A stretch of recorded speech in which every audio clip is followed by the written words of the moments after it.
አቅርቡለት በእልልታም ስገዱለት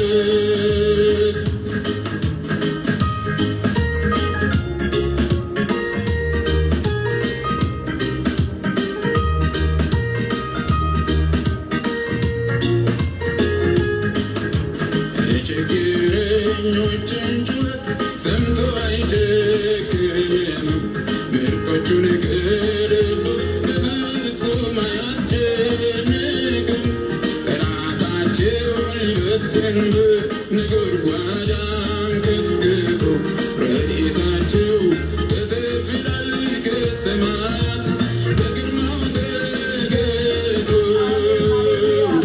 ምሕረቱ አያልቅምና ለዘላለም ቸር ነውና የማዳን ኃይሉን ላሳየን በፍቅሩ ለሚጎበኘን መልካሙን መዓዛ በምስጋናም አቅርቡለት በእልልታም ስገዱለት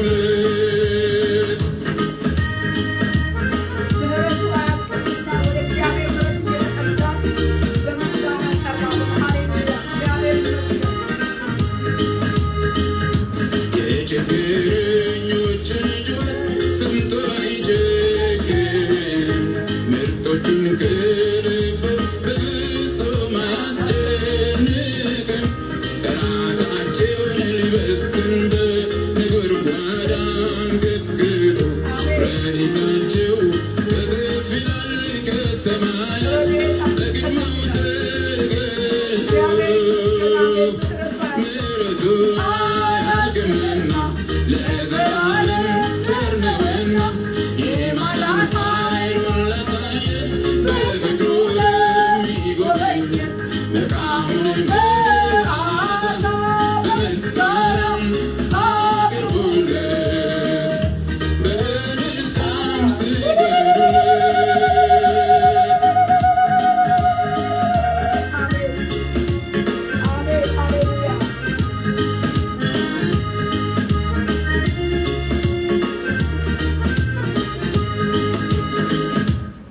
አሜን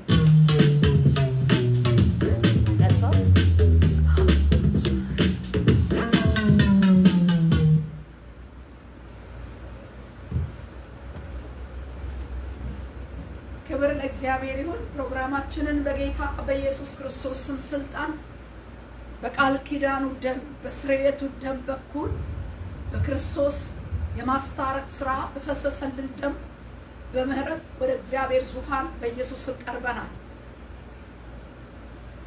ይህም ፕሮግራም በጌታ በኢየሱስ ስም አሜን ብለን በክርስቶስ ሕያው እነሆ ምህረት ተደግፈን ፕሮግራማችንን በጌታ ስም ጀምረናል። አሁንም ጉባኤውን ቀሪ ጊዜያችንን ለጌታ አሳልፈን እንሰጣለን። በጸሎት ቆይታ ውስጥ ነው ያሳለፍነው ብዙ ጊዜ። አሁንም አጭር ጸሎት ጸልዬ ወደ ቀኑ እና ወደ ዕለቱ መልእክት አልፋለሁ። ክብር ለመንፈስ ቅዱስ ይሁን። ቸር ነውና ምህረቱ ለዘላለም ነውና እነሆ በወንድማችን እግዚአብሔር በሰጠው በማጽናናቱ በመንፈስ ቅዱስ ዝማሬ ምህረቱ አያልቅምና ለዘላለም ቸር ነውና የቃሉ ዝማሬ ስለሆነ ወደ ምህረቱ ወደማያልቀው ወደዚህ ቸር ወደሆነው ጌታ እነሆ በቃሉ መጥቶ እየጠቆመ አቅጣጫ እያሳየ ወደፊቱ እንድንቀርብ ለረዳን ለረድኤታችን ለአምላካችን ለሰራዊት ጌታ ለእግዚአብሔር ክብር ይሁን፣ ምስጋና ይሁን። ተመስገን። እየመራን ነው፣ እየረዳን ነው። በዚህ በተሐድሶ ቅድመ ዝግጅት በንስሐ እነሆ ልባችንን እየመታ በቃሉ ውስጣችንን እየቦረቦረ በእግዚአብሔር ፊት የራሳችንን በማዋረድ ላይ ነው ያለነው። እግዚአብሔር ስለረዳን የገለጠ ስለመጣው ቃል እና እኛም በዛ ቃል ውስጥ ራሳችንን በመስጠት ለእግዚአብሔር በፊቱ ስላለን እግዚአብሔር የተመሰገነ ይሁን። ቸርነህና ምሕረትህ ለዘላለም ነውና ዛሬም በዚህ በሶስተኛው እነሆ በተሐድሶ እግዚአብሔር ሆይ ዝግጅት ፕሮግራም ላይ እነሆ በቃልህ በፊትህ ቆመናልና ጌታ ሆይ ማንም ብቃት ያለው የለም። ጌታ ብቃታችን፣ አስተማሪያችን፣ ሞገሳችን ክርስቶስ ሆይ አንተን ታምነን በአንተ ድፍረት በፊትህ እና በሕዝብ ፊት መቆም እግዚአብሔር ሆይ የሚያስችል ብቃት ሳይሆነኝ ብቃት የሆነው ቆሜያለሁና በክርስቶስ ኢየሱስ በምሕረትና በጸጋው ቃል በኪዳኑ ደም ውስጥ ራሴን ባንተ ጸጋ ሸፍኜ እንሆኝ ፕሮግራሙን፣ ጊዜውን፣ አገልግሎቱን ላንተ ሰጠው። በኢየሱስ ክርስቶስ ስም መንፈስ ቅዱስ ሆይ እና ይህን አገልግሎት ምራ እና መንፈስ ቅዱስ ይህንን እንሆ አስተምሮት ያዝ። ካንተ ውጪ ምንም አይነት እንሆ ቃል ልፍላይን በኢየሱስ ክርስቶስ ስም መንገዱን ሁሉ ዘጋል።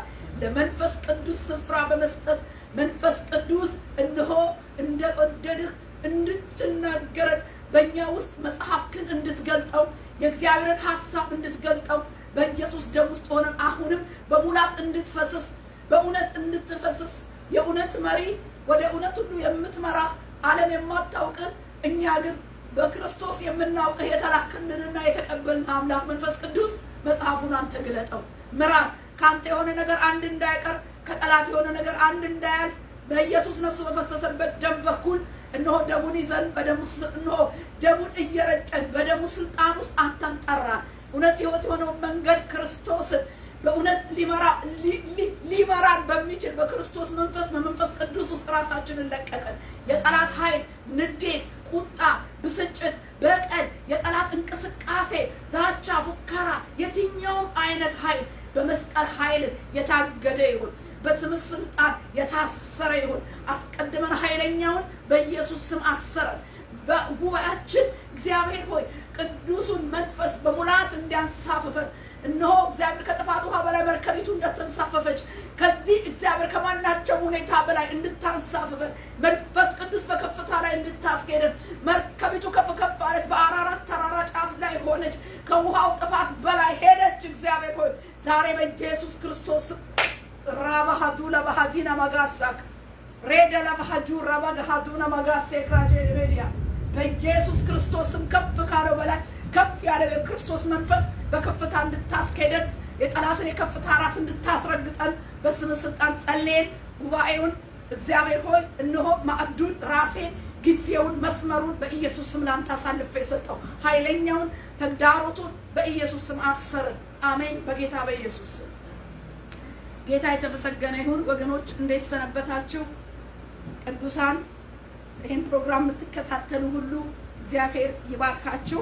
እንዲሁም ደግሞ ይሄ ፕሮግራም እንዳልኳችሁ ባለፈው ፌስቡክ አገልግሎት በየወሩ ስለሚጠፋ እንደገና ነው እንትን ምለውና ወደ ዩቲዩባችን ፋሪስ ኢን ክራይስት ኢቫንጀሊካል ፋሪስ ኢን ክራይስት ብትሉ ዩቲዩብ ውስጥ ልታገኙት ትችላላችሁና ሼር አድርጉት። በዩቲዩባችንም ላይ ሰርፕራይዝ ይቅርታ ወገኖቼ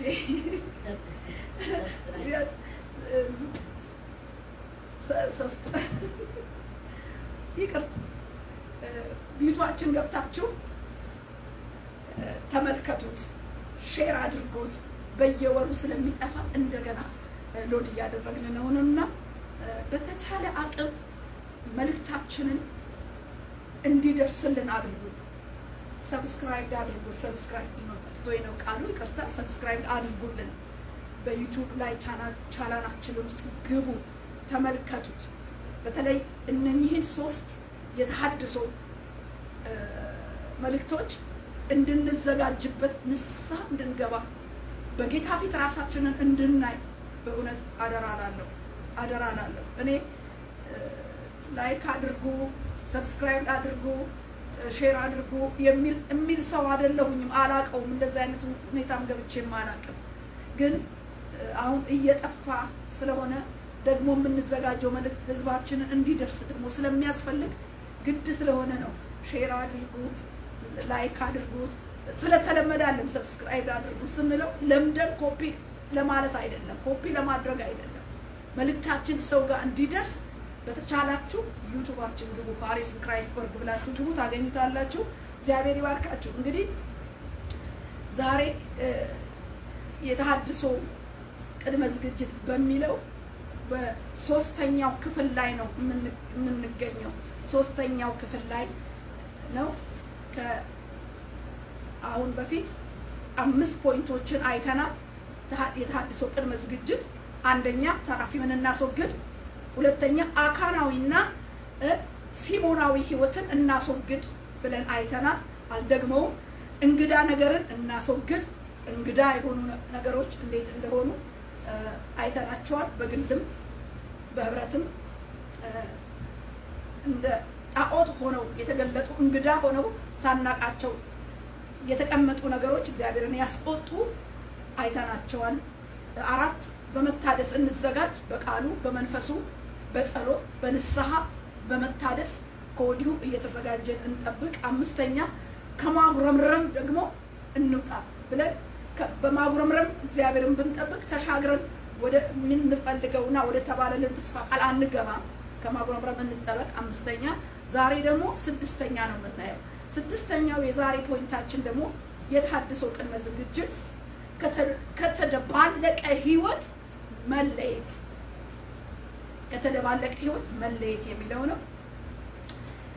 ነህምያ ምዕራፍ 13 ጀምራለሁ። እሱ ክፍል እናይና እግዚአብሔር ይርዳን። ይሄ እንደ ትእዛዝ ወይም በሌላ ላይ የምናመለክተው ሳይሆን ራሳችንን እየፈተሽን ራሳችንን ከግል ህይወታችን እስከ ግል ማህበራችን እስከ ቤተሰባችንን ማህበሮቻችንን እና አጠቃላይ አብያተ ክርስቲያናትን በምድር በዓለም ያለችው ቅዱስ ቤተክርስቲያን ሁሉ ይዘን ነው እግዚአብሔር እንደረዳን በንስሐ ያሟሸን በደሞ ያለ ነውና ብለን ራሳችንን በማየት ቅድሚያ ራሴን በማየት ራሳችንን እናዋል። ምናልባት እኔ ምንም ነገር የለብኝም እንል ይሆናል። ጥሩ ከሁሉ ነገር ነፃ ሆነን ከተሰማን ደግሞ አንዱ ስለሁላችን አሁን አካንን ስንመለከተው አካን በአንዱ ምክንያት ነው። አካን አይደለም በድሏል ያለው እስራኤል ነው። ስለዚህ የአካሉ ብልት ውስጥ ስለተገኘው ነገር እንኳን ተሰምቶ ስለሌላው የብልት አካልና አንድነታችንን ስለሚነካ በአንዱ ምክንያት ሽንፈት ስላለ በዛ ነገር ውስጥ እንኳን ራሳችንን አስከትተን ንስሐ እንግባና ራሳችንን እናዋርድ። ራሳችንን ስናይ ነፃ መስሎ ከታየን በቃ እንደ ችላ አድርገን እንዳናየው ማለት ነው። ለዚህ ስለሌላውን ብለን ግድ እንዲለን ለማለት ነው። እንግዲህ እዚህ ነህምያ 13 ከቁጥር 23 ጀምሮ እንደዚህ ይላል። ደግሞ በዚያ ወራት የአዛጦንና የአሞን የሞዓብንም ሴቶች ያገቡትን አይሁድ አየው። ከልጆቻቸው እኩሌቶቹ በአዛጦን ቋንቋ ይናገሩ ነበር፣ በአይሁድም ቋንቋ መናገር አያውቁም ነበር። ከነሱም ጋር ተከራከርኩኝ፣ ረገምኳቸው። ከነሱም አያሌዎቹን መታው፣ ጠጉራቸውን ነጨው። እንዲህ ብዬ በእግዚአብሔር አማርኳቸው፣ ሴቶች ልጆቻችሁን ለወንዶች ልጆቻቸው አትስጡ፣ ሴቶች ልጆቻቸውንም ለእናንተና ለልጆቻችሁ አትውሰዱ። የእስራኤል ንጉሥ ሰለሞን በዚህ ነገር ኃጢአት አድርጎ የለምን? በብዙ አሕዛብ መካከል እንደርሱ ያለ ንጉሥ አልነበረም። በአምላኩም ዘንድ የተወደደ ነበረ። እግዚአብሔር በእስራኤል ሁሉ ላይ አንግሶት ነበረ። እርሱንም እንኳ እንግዶች ሴቶች አሳቱት። በውኑ ይህን ሁሉ ታላቅ ክፋት እንስራ? እንግዶችንም ሴቶች በማግባት አምላካችንን እንበድል ዘንድ እናንተን እንስማ በሚል በጥያቄ ምልክት ነው የሚናገረው። እና የተሐድሶ ሰው ነህምያ በተሐድሶ ዘመንና ስራ ላይ ያጋጠሙት የጊዜውን ችግሮች ስንመለከት የተደባለቀ ህይወት ነበረ። በዛ ቅሬታ ሆኖ በነበረው በአይሁድ ህዝብ እንግዳና ባዕዳን ምድሪቱ ላይ ወረዋትና ወርሰዋት አብረዋቸው ስለነበሩ ምን ጀመሩ ማለት ነው?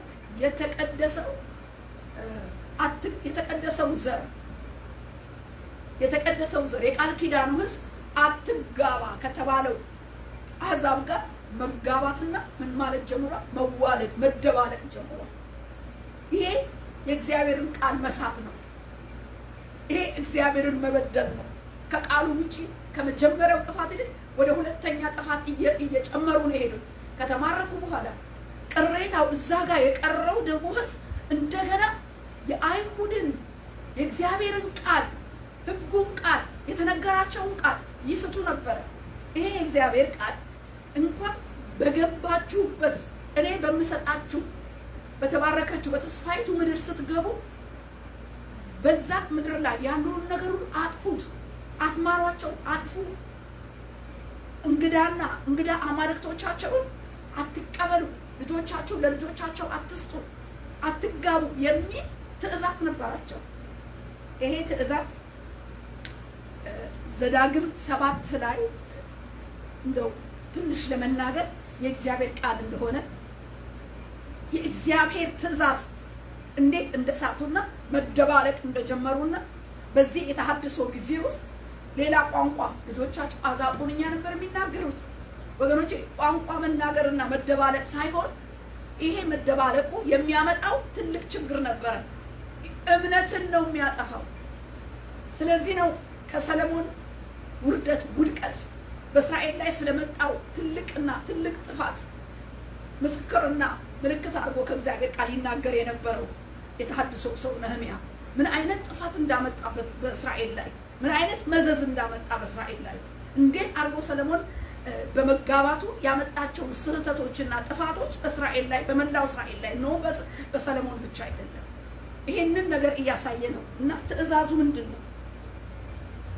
አምላክ እግዚአብሔር ልትወርሳት ወደምትገባው ምድር በወጣ ጊዜ ከፊትህ ብዙ አሕዛብን ካንተ የበለጡትን የበረቱትን 7ቱን አሕዛብ ኬጢያዊ፣ ጌርጌሳውያን፣ አሞራውያን፣ ከነዓናውያን፣ ፈሪዛውያን፣ ኤዊያውያን፣ ኢያቡሳውያን ባወጣ ጊዜ አምላክ እግዚአብሔር በእጅህ አሳልፎ በሰጣቸው በመታሃቸው ጊዜ ፈጽመህ አጥፋቸው። ከነሱም ጋር ቃል ኪዳን አታድርግ፣ አትማራቸው፣ ከነሱ ጋር አትጋባ።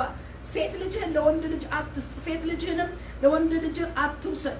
እንዳይከተለኝ ሌሎችንም አማልክት እንዳያመልክ ልጅህን ያስታልና የእግዚአብሔርን ቁጣ ይነድባችኋል፣ ፈጥኖም ያጠፋችኋል እያለ ይናገራል። ይህን ብታደርጉ የእግዚአብሔርን ቁጣ ነዳድ ነው የምታመጡት። የእግዚአብሔርን ጥፋት ነው በላያችሁ የምታመጡት። እንደገና ልጆቻችሁ በዛ አማልክት ይስታሉ፣ ለልጆቻችሁ እንቅፋት ይሆናል።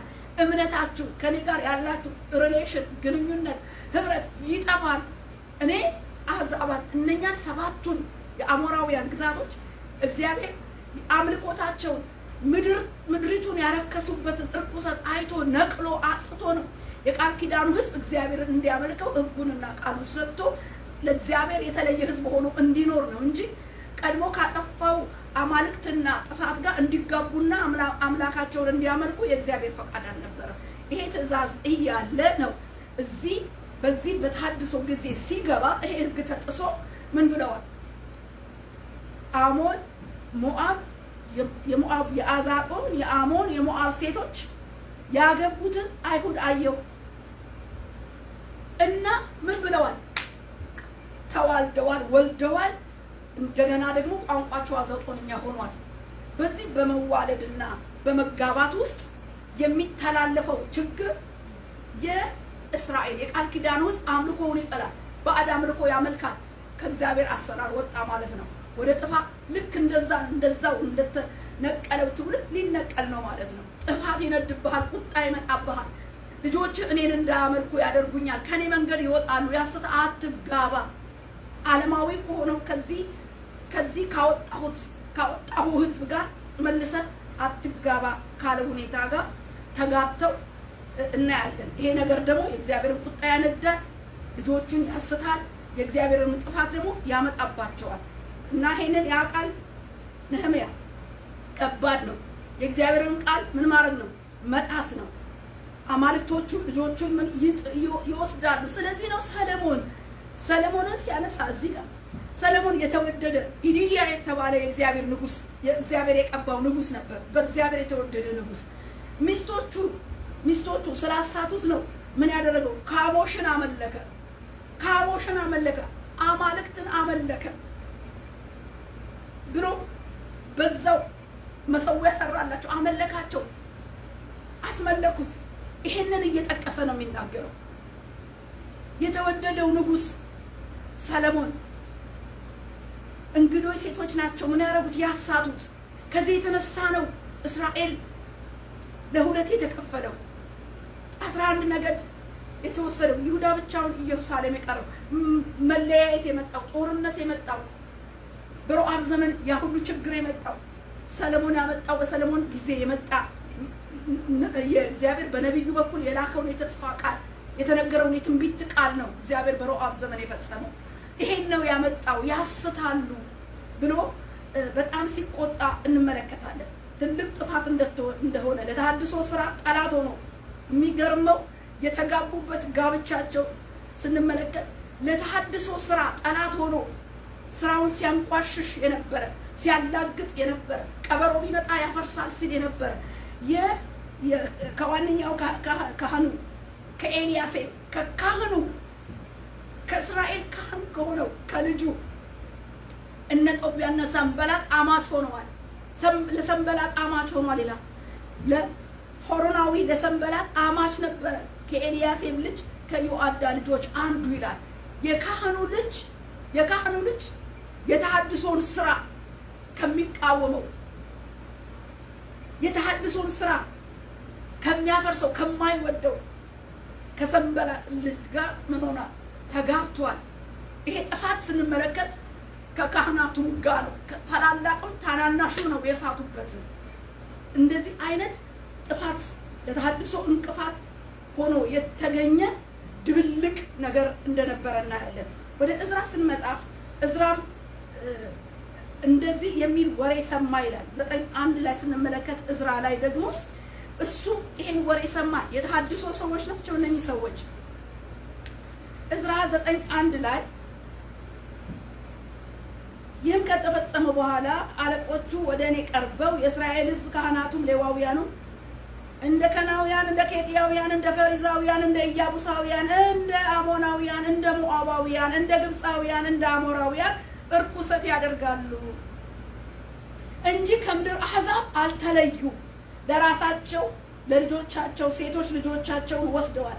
የተቀደሰውን ዘር ከምድር አሕዛብ ጋር ደባልቀዋል ይላል።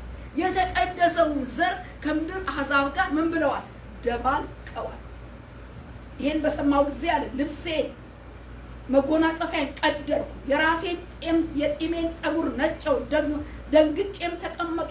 ስለ ምርኮኞቹ መተላለፍ የእስራኤልን አምላክ ቃል የሚፈሩ ሁሉ ወደ እኔ ተሰበሰቡ። እስከ ሰርክ መስዋዕት ድረስ ደንግጬ ልብሱን መጎናጸፊያውን ቀድጄ አለ ደንግጬ ተቀመጥኩ አለ። ብቻም አይደለም ከደነገጠና ከተቀመጠበት ራሱን ካዋረደበት ልብሱን ከቀደደበት ከደነገጠ ራሱን ካዋረደበት ተነስቶ ወደ ጸሎት ነው የገባው፣ ወደ ጩኸት ነው የገባው። በሰርክ መስዋዕት ጊዜ ልብሴን መጎናጸፊያ እንደተቀደደ ሆኖ ከመዋረድ የተነሳ በጉልበቴም ተንበርክኬ ወደ አምላኬ ወደ እግዚአብሔር እጄን ዘረጋው ብሎ ወደ እግዚአብሔር በዚህ በተደባለቀው ከምድር አሕዛብ እርኩሰት ጋር ባልተለየው ሕዝብ ምን አደረገ? በተሐድሶ እንዴት ያድሱ፣ እንዴት ይቀድሱ? የተሐድሶ እንቅፋት ሆኖ የተገኘው በዛ በምርኮኞቹ በአገሩ በቀሩት ሕዝብ ላይ ባዕዳንና ወራሪያን ገብተው ስለነበረ ከነሱ ጋር ምድሩ ሰዎች ከወረሩ ወራሪ ሰዎች እርኩሰትን ያደርጉ ነበር። ከተጠሩት ከነኚህ አሕዛብ ሀገሮች ከነ ኬጣዊ ከነ ፌሪዛዊ ከነ አሞናዊ ከነ ኢያቡሳዊ ለውጥ አላመጡም። የምድር እርኩሰት ያደርጉ ነበረ። ከዛም ወንዶቻቸው ለሴቶች ሴቶቻቸው ለወንዶች ሰጡ፣ ተዋልደው ነበረ። አቤቱ ብሎ እጁን ወደ እግዚአብሔር ሲዘረጋ በጸሎት ተደባልቋል፣ ከምድር አሕዛብ አልተለዩ ብሎ ሲጮህ እንመለከታለን። መደባለቅ የተሐድሶ እንቅፋት ነው። አለመለየት፣ መደባለቅ የተሐድሶ የጉብኝት እንቅፋት ነው። ስለዚህ ምንድነው እነኚህ ሰዎች እርምጃ የወሰዱት? ለዚህ ለተሐድሶ እንቅፋት ሆኖ በሙላት ወደ ተሐድሶ ሙላት ውስጥ ገብተው እድሳቱ እንዳይቀጥል ለተደረገውና ለተገኘው እንቅፋት ምንድነው ያደረጉት ብለን ስንል በእግዚአብሔር ፊት ጮኸ፣ ራሱን አዋረደ። ከዛ በኋላ ግን የሚገርመው ነገር ያደረገው ልብሱን መጎናጸፊያውን ቀዶ ያን ያህል ውርደት ያን ያህል ጩኸት ካደረገ በኋላ እሱን የሚከተሉ ሰዎች ወደ ጉባኤው መጡ፣ ወደ እሱ መጡ። ተሰማቸው፣ ያደረጉት ነገር ተሰማቸው። በእስራኤል ላይ የደረሰው ከምድር አሕዛብ እርኩሰት ባልተለዩበትና ተደባልቀው አዛጦንኛ ቋንቋ የሚናገሩ የተጋቡ የተዋለዱ የተደባለቁበት ባይዘዌ የእስራኤል ዘር መደባለቁ የሚያመጣው እምነታቸውን ማጥፋት ብቻም አይደለም። እናንተ ወገኖቼ ልብ ብላችሁ ዘር ቀላል አይደለም። ይህን ዘር በማደባለቅ ለማጥፋት የእስራኤል ትልቅ ደንቃራና እንቅፋት ሆኖ ከብዙ ዘመን ጀምሮ ውጊያና ሰልፍ አለበት። ለምን ብለን ስንል አስቀድሞ እግዚአብሔር ከያዕቆብ በትር ገዢ ይወጣልኛል ካለው ዘር ከአይሁድ ዘር ከይሁዳ ዘር ዘንግ እንደሚወጣ ስለሚታወቅ መሲሁ ኬት እንደሚወጣ ስለሚታወቅ ይህንን ዘር በማደባለቅ ይህንን ዘሩን በማደባለቅ ያንን ሊመጣ ያለውን ለማስቀረት አንደር የሆነ በውስጠ ታዋቂነት ምን ያደርጋል? ስራው ይሄ ነበር። ዓላማው ቀድሞ ቅድሚያ የወሰደው እርምጃ ልክ ጎቶልያ የአይሁድን ዘር ለማጥፋት እንደወሰደችውና እንዳጠፋችው አይሁድን የጎቶልያን ስራ ስንመለከት የክህደት ስራ ነበር ያደረገችው። የነገስታትን የመንግስትን ዘር የአይሁድን የመንግስት ዘር ሁሉ ነበር ያጠፋት። ለምን? አልማ ከዛ ዘር ማን እንደሚወጣ ስለምታውቅ ጠላት እሷ ሳትሆን ከእሷ ጀርባ ያልም የነበረው ያ ነው፣ ዘር የማጥፋት ስራ።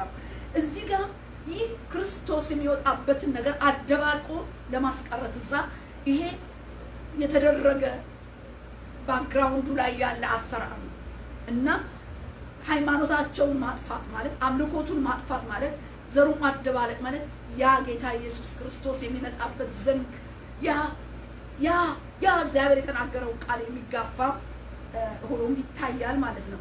ስለዚህ ዛሬ ወደኛ ስናመጣ አንድ በክርስቶስ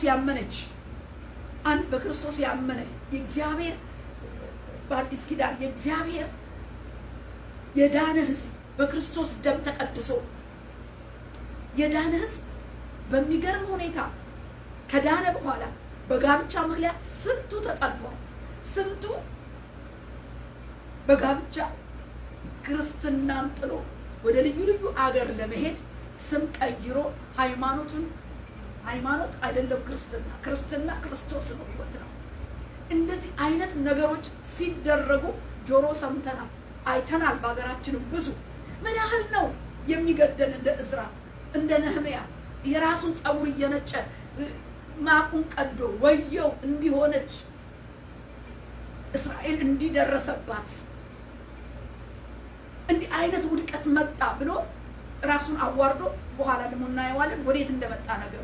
ዛሬ ግን እኛ ከአካላችን አንዱ ክፍል በእንደዚህ አይነት ሁኔታ ከአሕዛብ ጋር ተደባልቆ እምነቱን ጥሎ እንዲህ አይነት ጋብቻ ሲፈጽም ጆሮ ዳባ ልበስ ነው የምንለው ወይስ ያን ያህል ከአካል እንደጎደለና ከእምነት እንደወጣና ከሞት ወደ ሕይወት ከተሻገረ በኋላ እንደገና ወደ ሲኦል እንደገና እምነቱን ለመጣል በጋብቻ በልዩ ልዩ አሰራር ዛሬ ከእግዚአብሔር ቤት ስለሚወጡ በችግርም ሊሆን ይችላል፣ በእጦትም ሊሆን ይችላል፣ በጋብቻ ሊሆን ይችላል፣ ባል በማጣት እድሜያቸውን አስቆጥረው በብዙ አይነት ሀብትና ነገር ደግሞ ወደ እነሱ ሲመጣ ስንት ጌታን ጥለው የሄዱ ለባላሉ እና በእንደዚህ አይነት ሲኮበልሉ ምን ያህል ነው እንደ እዝራ የምንሆነው እንደ ነህምያ የምንሆነው? ይገባናል፣ ይቆጨናል። መውደቃቸው መጥፋታቸው ግድ ብሎን እኛስ በእግዚአብሔር ፊት ራሳችንን ወዮ ብለን አዋርደን እናውቃለን? ቤተ ክርስቲያን፣ የእግዚአብሔር ሕዝብ፣ መሪዎች፣ ሕዝቦች በጣም ይሄን ቃል እኔ ሲመጣልኝ ምን ያህል ነው ለወገን ያለን እነዚህ የሚሰማን የአካል ብልቶች ሆነን አካል በጎደለ ጊዜ ምን ያህል በእግዚአብሔር ፊት እንቆማለን? እንደ ቀላል ነው የምናየው፣ እንደ ወሬ ነው የምናየው። ወደቀች፣ አገባች፣ እንደዚህ ሆነ፣ በቃ ውድቀቱን ነው እንጂ የምናወራው መፍረሱንና ወደ እምነት ጥሎ ወደ ሲኦል መውረዱ መጥፋቱ ለሕይወት ግድ አይለንም። ከዚህ ግን እንማር መሪዎች፣ ወገኖች፣ ቅዱሳን ሁላችን ይገደናልና እግዚአብሔር ከዚህ ነገር በጥፋት ጊዜ በልዩ ልዩ ከቤት እየኮበለሉ በልዩ ልዩ ችግር ግማሹ ችግር ነው በቃ የሚያወጣው አልችል ብሎ አልጸና ብሎ በፈተና እንደዚህ አይነት ነገሮች ምን ያህል ነው የምናየው? እዝራ ምዕራፍ 10 ላይ ስንመለከት እዝራ እያለቀሰ በእግዚአብሔር ቤት ፊት እየወደቀ በጸለይና በተናዘዘ ጊዜ ከእስራኤል ዘንድ የወንድና የሴት የሕፃናት እጅግ ታላቅ ጉባኤ ወደ እሱ ተሰበሰበ ይላል።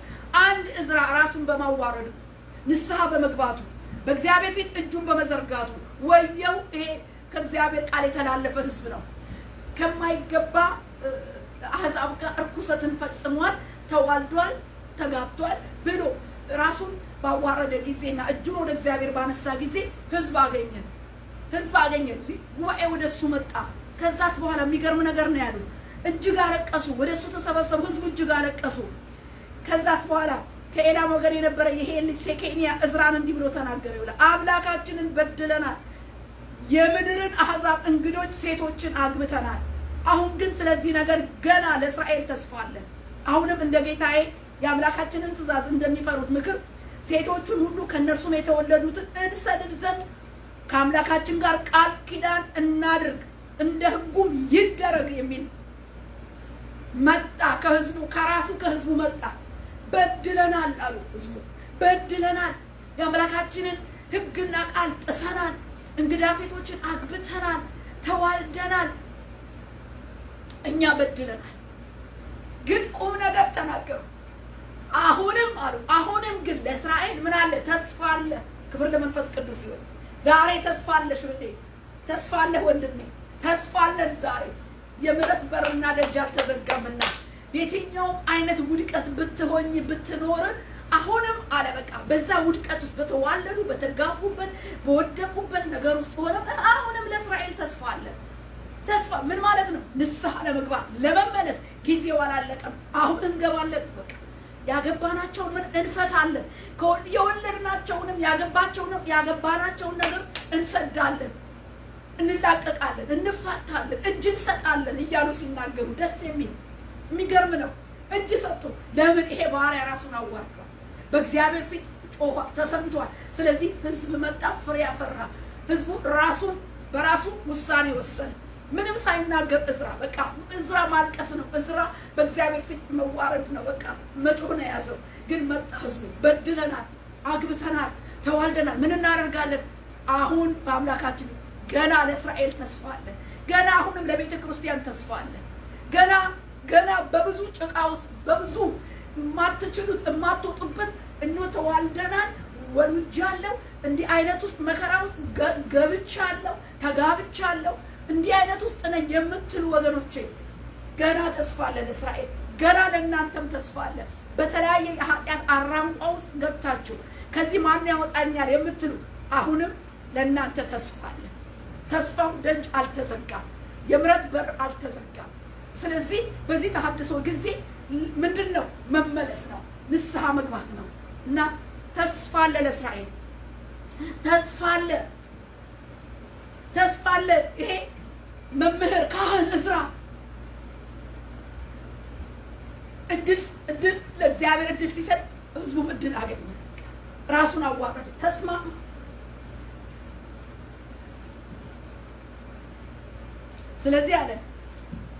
ስለዚህ ይህ ነገር ለአንተ ይገባል። እኛም ካንተ ጋር ነንና ተነሳ። እኛም ካንተ ጋር ነንና ተነሳ። አይዞ አድርገው። ተነሳ ከመዋረድ፣ ተነሳ ከጸሎት። በቃ እኛ አሁን ተስማምተናል። ለእስራኤል ምን አለ? ተስፋ አለ።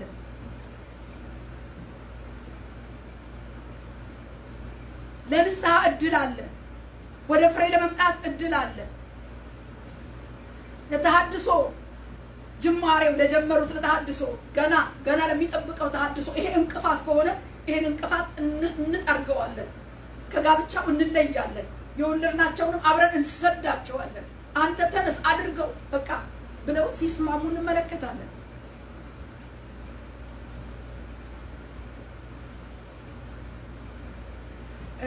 ነካ ነው ማረግላችሁ። አንዳንድ ቦታ ነው ማነበው። ቁጥር 19 እዚሁ 10-19 ላይ ምን ይላል? ሚስቶቻቸውን ይፈቱ ዘንድ እጃቸውን ሰጡ፣ ስለ በደላቸውም ከመንጋው አንድ አውራ በግ ለበደል መስዋዕት አቀረቡ ይላል። ወይ ምን አይነት እድል ነው! ምን አይነት ልባቸው የተነካ ህዝቦች ናቸው! ተዋልደው ተጋብተው ጋብቻቸውን አፋተው የወለዱትን ሊፈኑ እጅ ሰጡ። በቃ ከዛስ ለበደላችን መስዋዕት የሚሆን በግ እንረዳለን።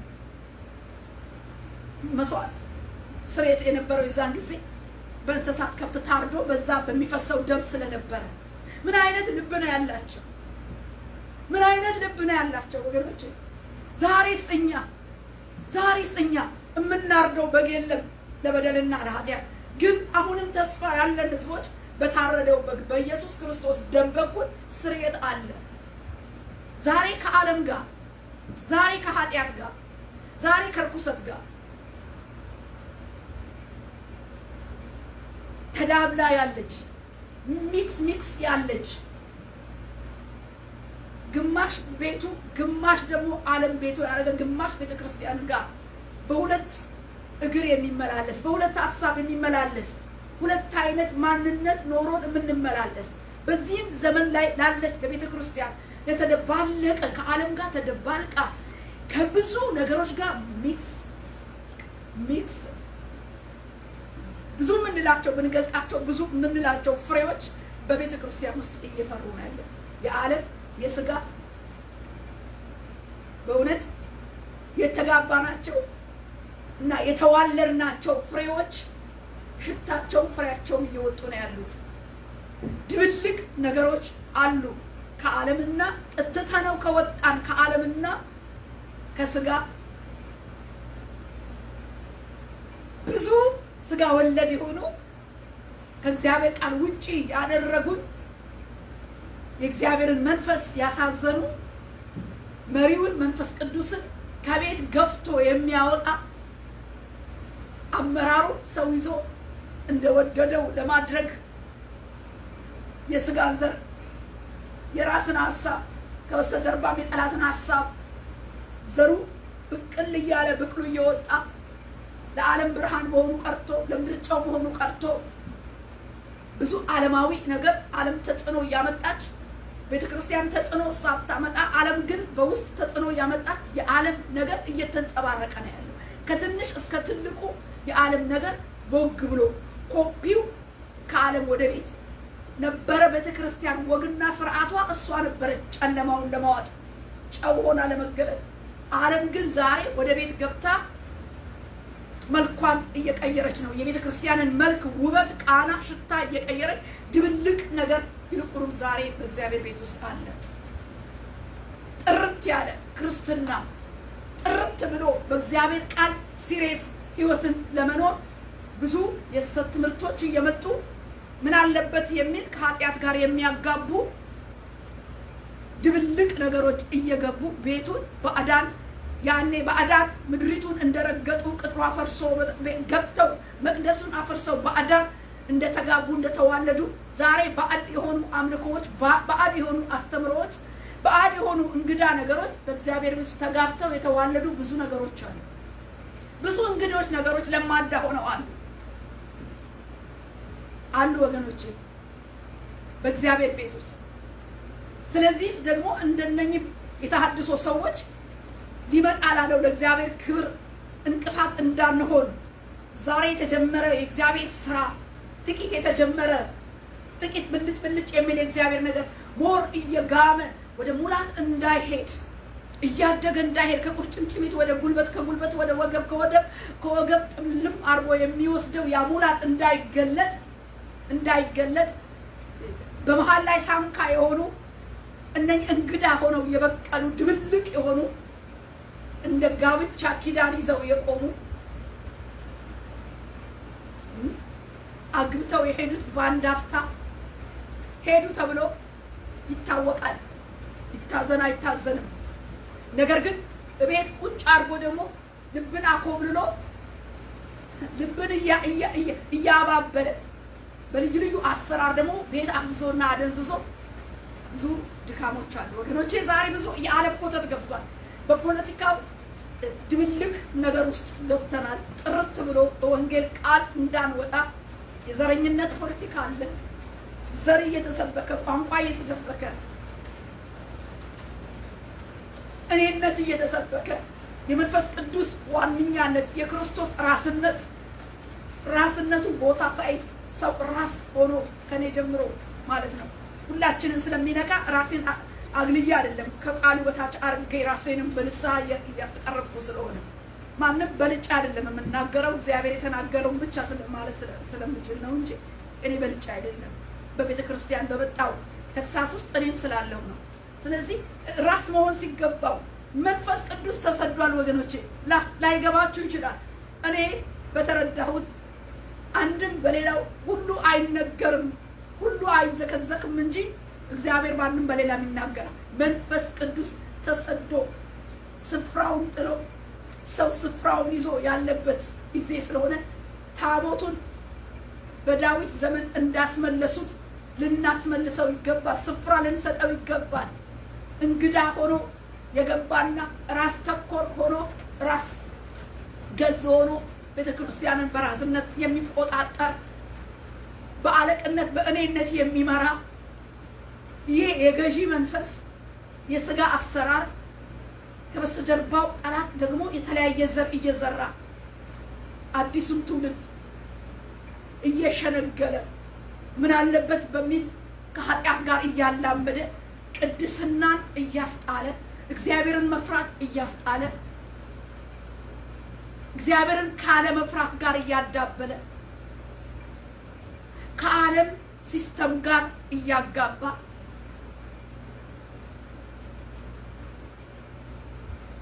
አሁን የምናየው ብዙ ዝብርቅርቅ ብዙ የተወለዱ ነገሮች አሉ በእግዚአብሔር ቤት ውስጥ እና ለተሐድሶ ምቹ እንዲሆንና ለመንፈሱ ሙላት ቦይ እንደሚጠረግና ውሃ እንደ ጎርፍ ምቹ ሆኖ እንዲነዳ ቦይ እንደሚጠረግ መንገድ እንደሚጠረግ ተሐድሶ ምን እንደሆነ ከመጀመሪያው ተናግሬያለሁ። መንገድ መጥረግ ነው። እንቅፋቱን ማንሳት ነው። ተራራው ዝቅ ይበል ነው። ዝቅ ይበል ነው። ኮረብታው የሚስተካከል ነው። ሰርጓጉጡ ይስተካከል ነው። ቅድሚያ ሊመጣ ላለው ነገር በር መክፈት ነው። ልባችን ዝቅ እንዲል ነው። ጥፋታችንን አይተን ከጥፋታችን መፈራረድ ሳይሆን አንዱ ባንዱ መፈራረድ ሳይሆን ከራስ ጀምሮ የራሴን ጓዳ ስጠርግ ያኛው የራሱን ጓዳ ሲጠርግ ምቹ ሁኔታ ያገኝለታል ነው መንፈስ ቅዱስ። ስለዚህ ልባችን ሳይደነድን ልክ እንደነኚህ ምርኮኞች በድለናል ብለው ለመፍታት የተዋለዱትን ልጆች አብሮ ለመስደድ እጅ ሰጡ። ለእዝራ እጅ ሰጡ። በቃ ተስማሙ። ሊፋቱ ሊሸኙ ተስማሙ። ይሄ ነው ንስሐ ማለት፣ መመለስ ማለት፣ ራስን ማዋረድ ማለት። ቆም ብሎ አይቶ ከተጋቡ ነገሮች ጋር በመፋታት እነኛ ነገሮች ከህይወት ማስወገድ ነው፣ ከጉባኤ ማስወገድ ነው፣ ስፍራውን ለመንፈስ ቅዱስ መስጠት ነው። እግዚአብሔር ዛሬ ይርዳ። ወደ አዲስ ኪዳን ስንመጣ በሁለተኛ ቆሮንቶስ 6 ላይ የሚናገረው እንዲህ ነው። እሱም ከዚያ አይለይም፣ ከሚያምኑ ጋር በማይመች አካሄድ አትሂድ። ከማያምኑ ጋር በማይመች አካሄድ አትሂድ። ጽድቅ ከአመፅ ጋር ምን ተካፋይነት አለ? ጽድቅና አመፅ አብሮ ጓደኛ መሆንና መሄድ አይችልም።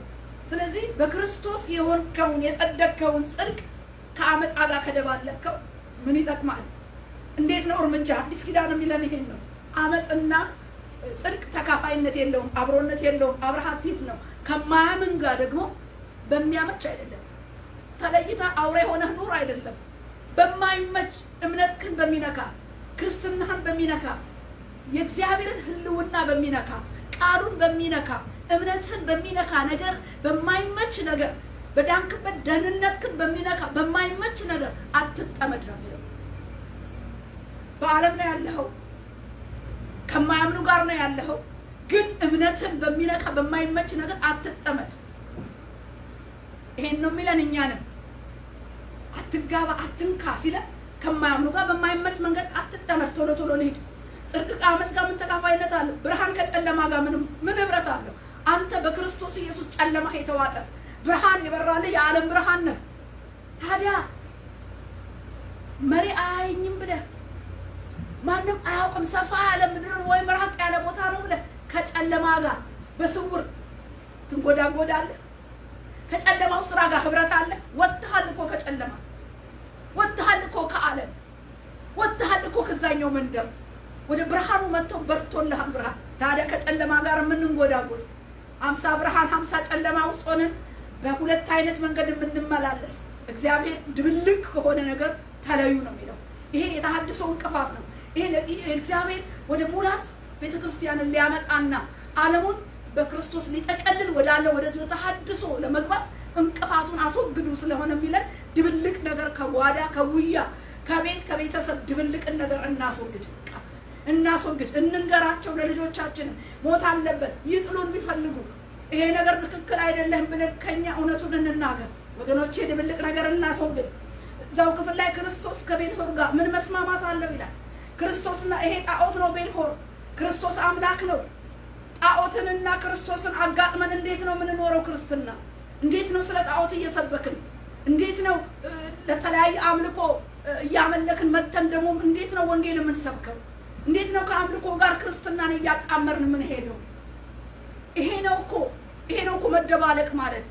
ይሄ ሲስተም ክርስትናን ከህይወት ለማውጣት የተዘረጋ ቀስ በቀስ የሚሄድ አጥፊ ነው።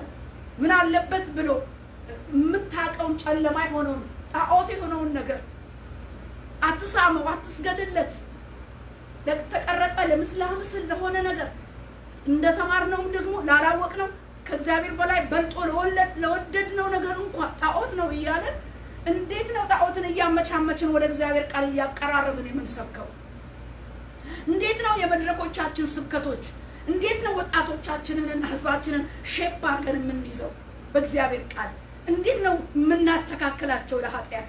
እንዴት ነው ጎል የምናስገባቸው ለእግዚአብሔር ላልሆነ ነገር? ስለዚህ ክርስቶስ ከቤልሆር ጋር ምንም መጋጠም የለውም። አንደባለቅ። ህዝባችንንም ካልተፈለገ ነገር ጋር አናደባልቀው። ሸክላ ከብረት ጋር አይጋጠምም። ውሃና ዘይት አብሮ አይደባለቅም። እስቲ ውሃ ላይ ዘይት አድርጎ ይደባለቃል? ይንሳፈፋል እንጂ አይደባለቅም። ይንሳፈፋል ዘይቱ ከላይ አይደባለቅም። ውደት አይፈጥርም። ክርስትና ብርሃን ከጨለማ ጋር አይደባለቅም። ክርስቶስ ከቤልሆር ጋር አይስማማም፣ አይደባለቅም። ከማያምን ጋር በማያመች አካሄድ አትጠመድ። ብርሃን ከጨለማ ጋር ህብረት የለውም። በጣም ነው የሚገርመው። ቤተ መቅደስ ከጣዖት ጋር ምን መጋጠም አለው? ቤተ መቅደስ የእግዚአብሔር ማደሪያ ቤተ መቅደስ እንጨቱ አይደለም፣ ድንጋዩ አይደለም፣ አንተ ነህ፣ እኔ ነኝ ቤተ መቅደሱ። ታዲያስ ከጣዖት ጋር ምን መጋጠም አለው? አንተ የእግዚአብሔር ሰው ሆይ ጣዖት ሰፈር ምንድነው? እንዴት ነው እየተቀራረብክ ያለው? ራስህን ልክ መኝታ ደርሶ ወደ አልጋን ልተኛ እንደምትመቻች ለጣዖት እንዴት ነው ራስህንና ህዝብህን እያመቻቸህ ያለው? ወንድሜ እንዴት ነው ስብከት? እስቲ ፈትሸው። ወደ ጠጋ ነው እያልን ያለ ነው። ድብልቅነትን እንዳንፈጥር እምነት ነው ያን የሚያጠ ተከታዮች ልጆቻችሁን ከመንገድ ያስታል። ሰለሞን ህዝቡንም አስቷል። ካሞሽን አስመልኳል። ክርስቶስን እነሆ አይን ማጥፋት ነው፣ እምነት ማጥፋት ነው፣ ተከታይ ማጣት ነው። ወደ ሲኦል ህዝብን ማጋዝና ማውረድ ነው የሚሆነው።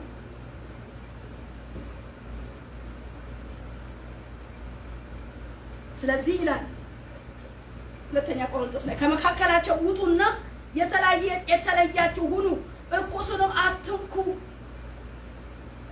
አትንኩ። መጋባት ስንል ከአሕዛብ ጋር እንግዳ ባዕድ አምልኮ ከሚያመልኩ በእምነታችን በጌታ ከሆነው ውብ ከሆነው ነገር ጋር አብረን ስንጋጠም ዛሬም በእምነታችን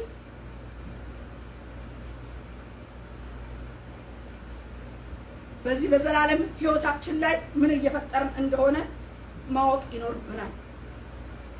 ስለዚህ ክርስቲያን ስለ ጋብቻም ስናስብ ቀላል አይደለም። አንድ ያመነች ሴት ያላመነ ወንድ ብታገባ ምን ሊፈጠር እንደሚችል በህይወቷና በሚመጣው ትውልዷ ላይ ለሲኦል ለሞት ለማዘጋጀት ካልሆነ በስተቀር ይሄንንም በስጋ ለሚደረግ ጋብቻ እንደገና ደግሞ በዚህ አሁን ባልናቸው ድብልቅና ቀይጥ በሆኑ በማህበራዊ ነገሮች በልዩ ልዩ ዘርፎች ንክኪነትን በመፍጠር ድብልቅ እንዳንሆን የዕለት ኖራችንን ከአመፃና ከጨለማ ልዩ ልዩ ስራ ጋር ህብረት መፍጠር እንደሌለና ከመካከላቸው ውጡ እንደሚል መጽሐፍ ቅዱስ በአዲስ ኪዳን ይናገራል ማለት ነው።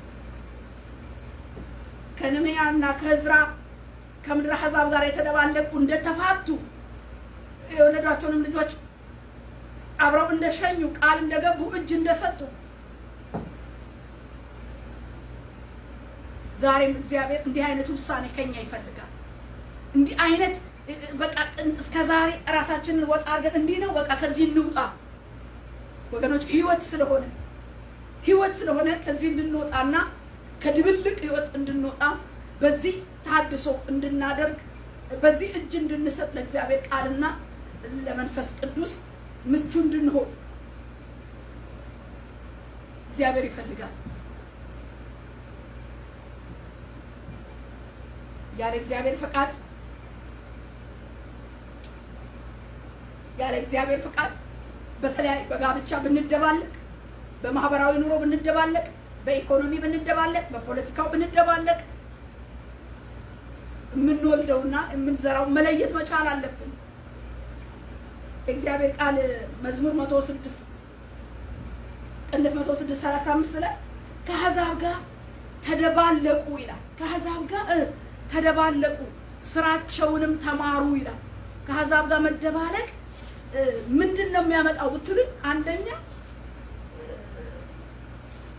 የእነሱን ስራ እንድትማሩ ያደርጋል ነው የሚለው። ስራቸው ለዚህ ነው የከለከለው። ልጆቻችሁ ይስቱብኛል ነው ያለው። እንዲህ ይላል፣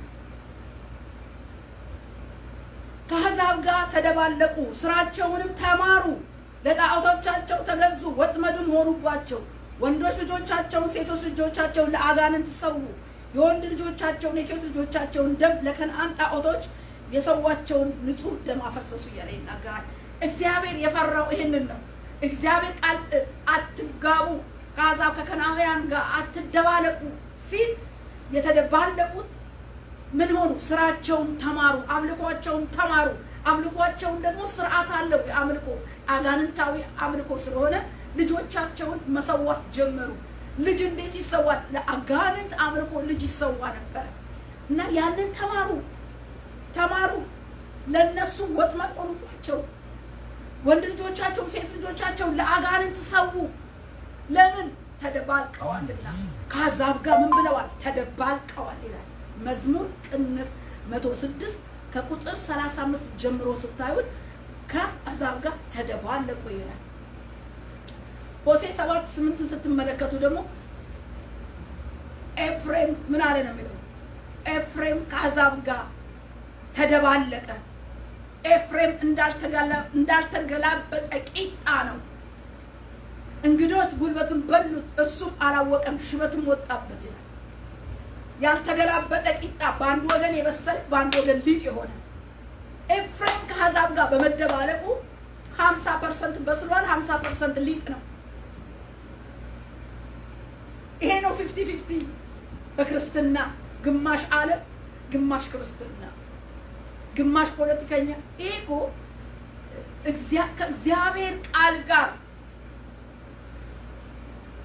ምን ማለት ነው? መገዳደር ነው። ከቃሉ ውጪ የወጣ ኑሮ መኖር፣ ቃሉን እንደጣሱ አታድርጉ፣ ከአሕዛብ ጋር አትጋቡ፣ አትዋለዱ የተባለውን ቃል ነው የጣሱት። እኛም እኮ እግዚአብሔር የነገረን ይሄንን፣ ከዚህ ቃል ውጪ አይደለንም። ሁለተኛ ቆሮንቶስም ይሄንን ነው የሚናገረው። እኩሱን ነገር አትንኩ፣ ውጡ፣ ተለዩ እያለ ነው ያለው። በዚህ አይነት ሁኔታ ቤተክርስቲያን ተደባልቃ ይሆን? ኤፍሬም እንዳልተገላበጠ ቂጣ ነው። ያልተገላበጠ ቂጣ፣ አንድ ጎኑ ብስል አንድ ጎኑ ሊጥ። ስለዚህ ምን ሆኑ? እንግዶች በሉት፣ ገቡ። ልክ እንደ ሰለሞን እንግዶች ያዙት። ብዙ እንግዳ ነገር ይመጣል።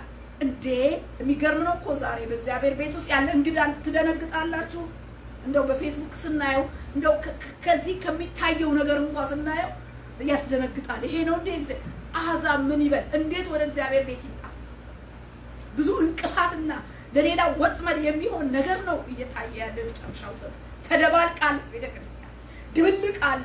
መፍትሄው ምንድን ነው? እንደ እዝራ እንደ ነህምያ ወደ እግዚአብሔር እጃችንን እናንሳ፣ እንጹም፣ እንጸልይ። አሁንም ለእስራኤል ምን አለ? ተስፋ አለ።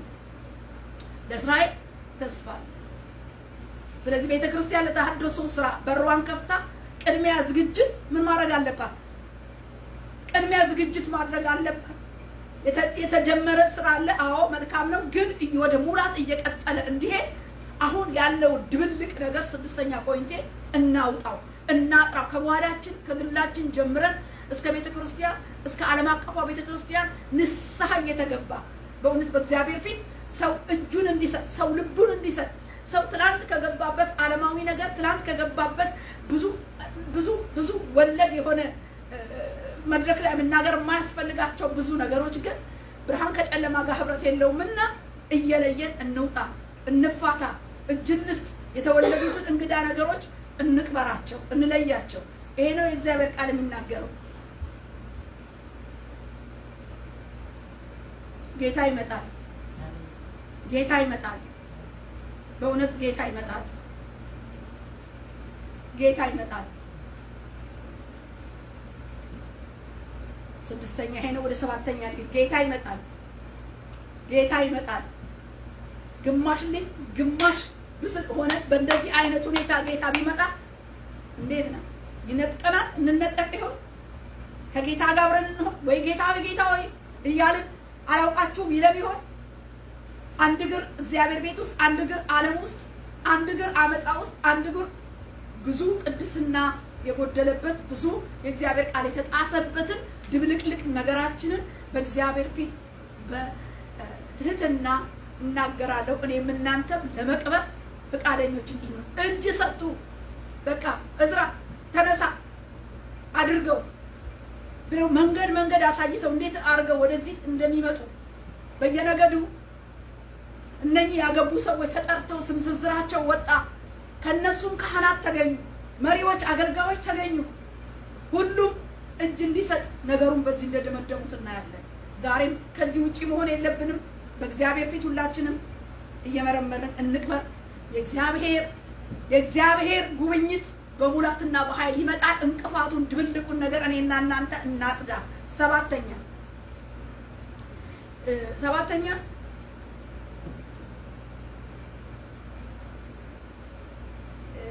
ይሄ ተሐድሶ በጣም ከባድ ነው። እንደዚህ አይነት ነገር ስለ ድንግልና ስብራት በቃ እንደዚህ ልበል። ስለ ድንግልና ስብራት ሰባተኛ ስለ ድንግልና ስብራት ንስሐ መግባት። ስለ ድንግልና ስብራት ንስሐ። ድንግልና ምን ማለት ነው? ድንግልና ማለት ወንድ የማታቅ ሴት ወይም ሴት የማያቅ ያላገባ ወንድ ወይም ወንድ የማታቅ ልጃገረድ ሴት ማለት ነው። ዘፍጥረት 24:16 ወንድ የማያውቃት ድንግል ርብቃን ስለ ርብቃ ሲናገር የይስሐቅ ሚስት ልትሆን ኤሊዔዘር ወደዛ ተልኮ ሲሄድ ወንድ የማያውቃት ድንግል ብሎ ይላታል እዛ ቦታ ላይ። ድንግል ማለት ወንድ የማያውቃት ድንግልና ወይም ደግሞ ወንድ ሴት የማያውቀው ወንድ እሱም ድንግል ይባላል፣ እሷም ደግሞ ድንግል ትባላለች እንደ እግዚአብሔር ቃል። አንደኛ ቆሮንቶስ 11 ስንመለከት ደግሞ የእግዚአብሔር ቅዱስ ምእመናንን ደግሞ ስንመለከት ምን ይላል እዛ ጋር? እንደ ንጽሕት ድንግል እናንተን ለክርስቶስ ላቀርብ ለአንድ ወንድ አጭቻችኋለሁ ይላል ጳውሎስ። እንደ ንጽሕት ድንግል እናንተን ለክርስቶስ ላቀርብ ለአንድ ወንድ ላቀርብ አጭቻችኋለሁ። ስለ ክርስቶስ ቅዱስ ሕዝብ ስለ ቤተ ክርስቲያን ሲናገር ድንግል እንደሆነች፣ ድንግል ማለት ንጹሕ ወንድ የማያውቃት ሴት የማታውቀው ወንድ ማለት ነው። ድንግልናውን የጠበቀ ቅድስናውን የጠበቀ ማለት ነው። ቤተ ክርስቲያን እንደ ድንግል ተጠቅሳለች። ህዝቡ ማለት ነው። ቤተ ክርስቲያን ማለት የአዲስ ኪዳን ህዝብ የእግዚአብሔር ህዝብ ነው። ከደሙ የተነሳ ደሙ ከቀደሰው ቅድስና የተነሳ ድንግል ንጹሕ ኃጢአት ከሌለበት ከክርስቶስ ደም ስርየት የተነሳ ቤተ ክርስቲያን ለርስቱ የተለየች ቅዱስ ህዝብ ካህናት ተብላ ተጠርታለች። እንዳው ኤፌሶን ላይ ደግሞ ምን ይላታል?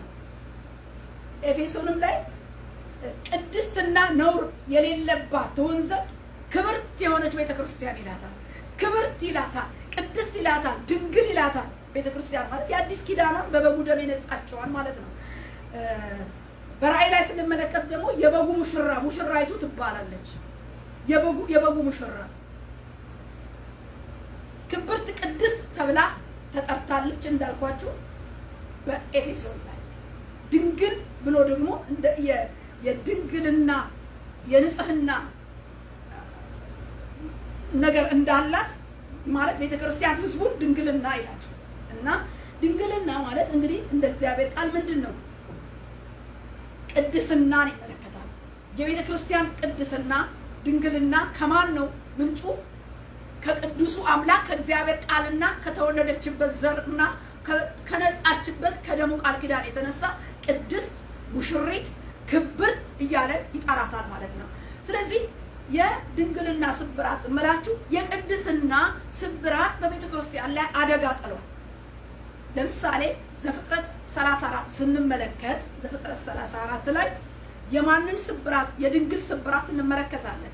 የዲናን የድንግል ስብራት ስንመለከት ዲና የያዕቆብ ልጆች ከያዕቆብ ልጆች አንድ ሴት ናት። ከያዕቆብ ልጆች ይቺ ያዕቆብ ልጅ ዲና የምትባለው በሴኬም ሲገቡ ታሪኩን እንደምታውቁት በሴኬም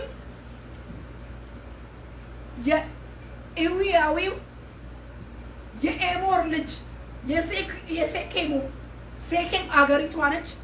የሴኬም አለቃ ኤዊያዊ ኤሞር የተባለ ደግሞ የከተማው አለቃ አለ ማለት ነው። የከተማው አለቃ ልጁን ሴኬም ብሎ በከተማው ስም ነው ያወጣለት እና ሴኬም የተባለው ይሄ ሰው በዛ ቦታ ላይ ለማረፍ ነው ሄዱት። ለማለፍ ነው። ሴኬም የነሱ መኖሪያ አይደለም። ያዕቆብ የእስራኤል ዘር እዛ እንዲቀር አይደለም፣ ሊያልፉ ነበር።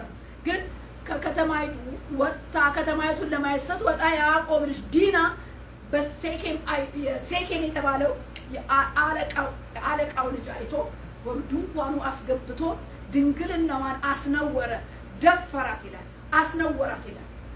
ከዛ በኋላ የሚገርመው ድንኳኑ ጓዳው ካስገባ በኋላ እተነወረችበት፣ እተደፈረችበት በአሕዛብ ባልተገረዘ በአሕዛብ ነውር ሆኖ በረከሰችበት ጓዳ ልቧን ደስ ያሰኘው ነበር ይላል። ልቧን በዛ ደስ እያሰኘው ከጓዳው ልትወጣ ባልፈለገች ጊዜ አባትየውን አጋባኝ ብሎ ለአባትየው መልእክት ላከና ክፍሉን ሁሉ ስታዩ አባትየው ወደ ማመጣ ወደ ያዕቆብ ይሄን ነገር ሰማ። ወንድሞቹ ሰሙ። በእስራኤል ላይ ስንፍና ተደርጓል አሉ። እጅግ ተቆጡ። ስለዚህ አላቸው፣ መጣና የአገሩ ከተማ አለቃ ነው። ስለዚህ አላቸው፣ ልጄ በልጃችሁ ፍቅር ተነድፏል፣ በጣም ልቡ ተነድፏል። ስለዚህ ምን እናድርግ አላቸው። እናንተ በዚህ ሀገር አላቸው ኑሩ፣ እንኩ የመኖሪያ ፈቃድ፣ ነግዱ፣ የንግድ ፈቃድ፣ ከዛስ ግዟትም አላቸው። ግዟትም የንግድ ፈቃድ፣ የመኖሪያ ፈቃድ፣ ግዟት፣ የስልጣን የሹመት ነገር ሰጣቸው። ከዛስ በኋላ ልጃችሁ ለልጄ የእኛም ሴቶች ለእናንተ ይጋቡና በምድሪቱ ላይ ኑሩ፣ እንጋባ፣ እንዋለድ፣ እንቀያየት የሚል ትልቅ የመንገድ አደጋ ሲገጥምባቸው እናያለን በያዕቆብ ላይ። የዚህን ጊዜ በጣም ወንድሞቿ ተቆጥተው ምንድን ነው ያደረጉት? ጥሩ አሉ። ተንኮል ነው ይላል። ተንኮል አሴሩና እኛ እንደ ስርዓታችን ለመጋባት ያልተገረዘ እናገባምና ወንዶች ሁሉ የከተማው ወንዶች ይገረዙዋል። ለተንኮል ነው። እሺ ወዷልና ተስማሙ። የከተማው ወንድ ሁሉ ሲገረዝ በቁስለታቸው በግርዘት ቁስለታቸው በሶስተኛው ቀን የሊያ ወንድም ነው የዲና ወንድሞች ስምዖንና ሌዊ ሰይፎቻቸውን ይዘው የከተማው ወንዶች በሙሉ ገለው እህታቸውን ከነውር ጓዳ አውጥተው አይደለም እህታቸውን ከተማይቱን ለቀው ከሴኬም እንደወጡ እንመለከታለን። አካሄዱን ስንመለከተው በውኑ ደም አፍስሶ በገዛ ሰይፍ ነፍስ አጥፍቶ ከነውር ጓዳ መውጣቷ በጎ ሆኖ ሳለ አካሄዱ ግን እግዚአብሔር ደስ የተሰኘበት አይመስለኝም። የስምዖንና የሌዊ ሰይፍ ብሎ በዘፍጥረት 47 ላይ እንደዚህ ጥቅስ ደስ እንዳላለው እግዚአብሔር በስምዖንና በሌዊ ሰይፍ ደስ እንዳልተሰኘ እግዚአብሔር ቃል ይናገራል። ስለዚህ እነኚህ ሰዎች በዚህ መንገድ ሄደው እህታቸውን ከምን አወጡ? ከድንግልናዋ ስብራት እንዳወጣት እንመለከታለን። ስለዚህ ላችሁ እንደሆነ አምኖን እህቴ ወደዳት፣ ሰውነቱ መነመነ። አንድ ክፉ መካሪ ክፉ ምክር መከረው። ስለዚህ አታም ያለውና አባቴ ምግብ ትስራልኝ እህቴ ብሎ ጠራው። መጣች። የንጉሥ ህብረ ልብሷን ለብሳ ነው የመጣችው። በዛን ጊዜ ወንድሜ ነው ብላ አብስላ ስትሰጠው ጠጋ አርጎ ድንግልናዋን እንደሰበረ እንመለከታለን። እንዴት አርጎ እንዳዋረዳት አያችሁ። የእስራኤል ስንፍና ነው ያደረገው። እስራኤል ውርደት ነው የገጠማት በዚህ በዲና በሴኬም ላይ። እዚህም ጋር ልብሷን ህብሯን ቀዳ ዋይ ብላ ነው የወጣችው። የንጉሥ ልጅ ናት።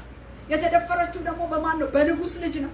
በገዛ ወንድሟ በንጉሥ ልጅ ድንግልናዋ የተሰበረው እና የተሰበረችው ስብራት በገዛ ወንድሟ ነበር። ወገኖቼ ብዙ ስብራቶች ከውስጥ በወንድም የሆነ የቅድስና ስብራት በእግዚአብሔር ቤት ውስጥ ይገኛል። በውጪ ደግሞ አህዛባዊ የሆነ ያልተገባ ስብራት፣ የቅድስና ስብራት በውስጥም በውጭም አለ። እንዲህ አይነት ስብራት እና የዲና ወንድሞች የሊያ ልጆች ናቸው፣ ከሊያ የተወለዱ ናቸው እና ወንድሞቿ ወጥተው በእንደዚህ አይነት ሰይፍ ነው ያወጡ። ያ ሰይፍ እግዚአብሔር አልወደደውም ወገኖቼ። ስለዚህ ዛሬ ገለው ነው እሷን ያወጧት። የከተማውን ወንዶች ገለው ነው ያወጧት። እኛ ዛሬ ቤተ ክርስቲያን ቅድስናዋ ተሰበረበት ወገኖቼ። እግዚአብሔር ስብዕናው፣ ክብሩ፣ ሉዓላዊ ክብሩ የተነካበት መነካት አለ። የእግዚአብሔር ክብር በተደፈረበት የእግዚአብሔር ህልውና በተነካበት ክብሩ በተደፈረበትና በተቆጣበት እና በቁጣው ቤተክርስቲያንን ጥሎ የሄደ እስኪመስል ድረስ ባዕዳን ገብተው ወራሪያን ገብተው ቤተክርስቲያንን እስኪወሯትና ህልውናዋን ማሳጣት እስከሚመስልና ድብልቅልቅ ነገር በቤቱ እስከሚታይ ድረስ ያለው የአሁኗ ዘመን ቤተክርስቲያንና ገጽታው ስንመለከት፣ የተደባለቀ ቋንቋ ስንመለከት፣ አዛጦንኛ ንግግር ስናይ ነው ብዙ አይነት ነገሮች ገብተው ድብልቅልቅ ያለ ነገሮች ስንመለከት አለ። ስብራት አለ። የቅድስና ስብራት የቤተ ክርስቲያን የድንግሊቱ የብጽዕቱ የክብርቲቱ የእውነተኛይቱ ድንግል ስብራት የእግዚአብሔር ስብራት ነው። ህልውናው፣ ክብሩ፣ ሉዓላዊነቱ፣ ስብዕናው የተነካበት፣ ክብሩ የተደፈረበት፣ እግዚአብሔር ያዘነና የተቆጣበት፣ ቁጣው የነደደበት፣ ፊቱን የመለሰበት እንዲህ አይነት የድንግልና ስብራት የቅድስና ስብራት በኢየሱስ ክርስቶስ ደም ለታድሶ እንቅፋት ነውና በዚህ ደም ሊጠረግ ይገባል። ብዙ የተደበቁ በጓዳ ያሉ ብዙ ስብራቶች አሉ። እያፈኑ የተቀመጡ እያለቀሱ ወንድሞች፣ እያለቀሱ እህቶች፣ ህዝብ እያለቀሰ በእግዚአብሔር ቤት ውስጥ ስለተሰበረ ስለ ቅድስና ስብራት፣ ስለ ድንግልና ስብራት፣ ስለ ክብርቷ ውድቀት፣ ስለ ክብርቷ ህብሯ ስለተቀደደ ስለ ንጉሥ ልጅ የንጉሥ ልጅ ትዕማር ክብሯ ልብሷን የንግስና የተለየ አልባሳቷን ቀዳ እጇን ራሷ ላይ ጭና ወዮ እያለች ነው ወደ አባቷ ቤት ሄደችው። አብሴሎም በአምኖን ቂም ይዞበት፣ አብሴሎም በአምኖን በወንድሟ ቂም ይዞበት እስከ መግደል ድረስ አምኖንን እስከ መግደል የደረሰው በትዕማር ላይ አምኖን ስብራት ስላደረገ በድንግልናዋ ላይ ስብራት ስላደረገ ነው። አምኖን በአብሴሎም ቂም ይዞ አብሴሎም አምኖንን የገደለው። በዳዊት ቤት የመጣውን ነገር ስትመለከቱት አምኖን ትዕማርን አስነወረ፣ ወንድሟ ደግሞ አብሴሎም ደግሞ አምኖንን ገደለ። አብሴሎም ደግሞ ራሱ አባቱ ላይ ተነሳና የአባቱን ምን አደረገ? አሳፈረ። የአባቱን ቁባቶች በሙሉ በአደባባይ ከፍታ ላይ ሰገነት ላይ ተገናኛቸው። በእስራኤል ላይ ትልቅ ነውርና ውድቀት ስብራት ሆነ። በአደባባይ የተገለጠ ነውር ነው ደግሞ አብሴሎም ያደረገው እና አባቱን አሳደደ። መጨረሻ ላይ ያው የአብሴሎምም ደግሞ ዛፍ አንቆት ከተቀመጠበት በቅሎዋ ሸሽታው ዛፍ አንጠልጥላው ለሞት እያለ ደግሞ የኢዮአብ ጦር ወቅቱ እንደገደለው እንመለከታለን። በዳዊት ቤት የነበረ ብዙ ምስቅልቅል ነገር ነበር። ዛሬም እነሆ በእግዚአብሔር ቤት ውስጥ እንዲህ መሰለ ብዙ ምስቅልቅል፣ ቅድስና የተሰበረበት፣ ድንግልና የተሰበረበት፣ ክብርት ቅድስት ቤተክርስቲያን እነሆ የተደፈረችበት፣ ባዕዳን የደፈሩበት፣ ባዕዳን ኮቴያቸውን አስገብተው እንደወደደ የሆኑበት፣ እግዚአብሔርም ቁጣው አሳልፎ የሰጠበት የትኛውም አይነት በዘመኗ ቤተክርስቲያን ያለ ከግል እስከ አደባባይ ድረስ የወጣ የትኛውም እነሆ የድንግልና ስብራት የቅድስና ስብራት በኢየሱስ ክርስቶስ ደም ንስሐ እንገባለን። ይሄ ሰባተኛው ፖይንቴ ነው። የመጨረሻው ፖይንቴ ይሄ ነው ወገኖቼ። ተሐድሶ የወደቀን አሁንም ለእስራኤል ተስፋ አለን የተባለው ለዚህም ተስፋ አለን። አሁንም የንስሐ ደጆች አልተዘጉም። አሁንም የምሕረት በሮች አልተዘጉም። አሁንም ተሐድሶ ወደ ሙላት እንዲመጣና ለዓለማችን ድምቅ ብሎ እንዲታይና ወንጌላችን በኃይል ነው ሁሉን አቀፍ ሆኖ ሕዝብን ካዳነ በኋላ የክርስቶስን መምጣት ያፋጥናል፣ ያቻኩላል። ይሄን ለማድረግ በግል በጓዳ በማህበር በምናቀው ነገር ሁሉ ንስሐ እንድንገባ የእግዚአብሔር ክብር ስብዕና በተነካበት ክብሩ ከቤት በወጣበት መንፈስ ቅዱስ በተሰደደበት ግፍ ሴራ በተሰራበት የመሪነቱን ስፍራ በተቀማበት ከዚህ የተነሳ ቤተክርስቲያን ታርፋ በተሰጠችበት ራቁቷን በሆነችበት ነገር ላይ ይሄ ንስሐ ልንገባበት ይገባል። እግዚአብሔር በደሙ እንዲቀብርልን በደሙ እንዲቀብርልን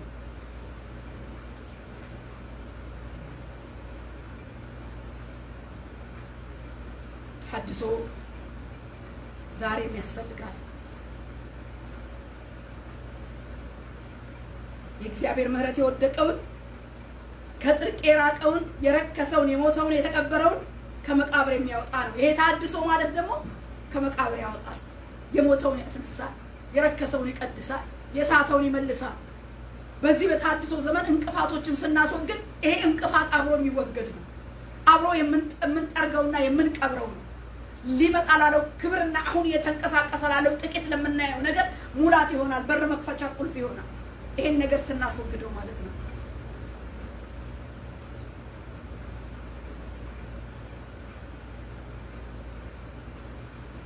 ክብር ለመንፈስ ቅዱስ ነው። የመጨረሻ ተሐድሶ ሰባቱን ነጥቦች ይሄን ካልኩኝ የመጨረሻ 3 ነጥብ ብቻ ተናግሬ ልጨርስ። እንግዲህ ተሐድሶ ለተሐድሶ ቅድመ ዝግጅት ብለን ከመጀመሪያው ከዛሬ 3 ሳምንት በፊት መጀመሪያ ያየነውን አንደኛ ተራፊምን እናስወግድ ነው ነጥቡን ነው የምናገር። ሁለተኛ አካናዊና ሲሞናዊ ህይወትን እናስወግድ ነው። የዛሬ ሳምንት አይተነዋል። አካናዊ እርም ነገር እንደሆነ፣ ሲሞናዊ ደግሞ ከፊልጶስ ያለፈ ከሐዋርያው ጴጥሮስ ያለፈ ገለጠው እንጂ አልገለበጠለትም። ዛሬ ግን ገልጦ የማያል ገልብጦ የሚጥል የእግዚአብሔር ምሕረትና መንፈስ ቃል ስላለ አካናዊና ሲሞናዊነትን በእግዚአብሔር ቃል መነጽር አይተናል፣ እናስወግድ ነው። ሶስተኛ እንግዳ ነገርን እናስወግድ ነው። እንግዳ ነገርንም አይተናል፣ እናስወግድ። የተገለጠ አለ፣ በግልጥ የተገለጠ ነገር አለ። የአይን አምሮት ሆኖ ደግሞ እንደ ሕዝቅኤል ያልተገለጠ ነገር አለ። እንደ ማስ ደግሞ ቤተ መቅደሱ ጣዖት ሆኖባቸው ነበረ።